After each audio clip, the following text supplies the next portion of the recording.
বাহারুল ইসলাম, তিনি হলেন ক্যানিং পূর্বের তৃণমূল কংগ্রেস প্রার্থী।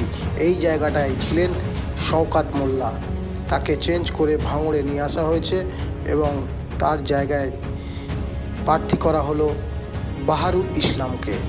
ইতিমধ্যে বাহারুল ইসলামের নামে দেওয়াল লেখনের কাজ শুরু হয়ে গেছে, সেই ছবি আপনারা দেখতে পাচ্ছেন।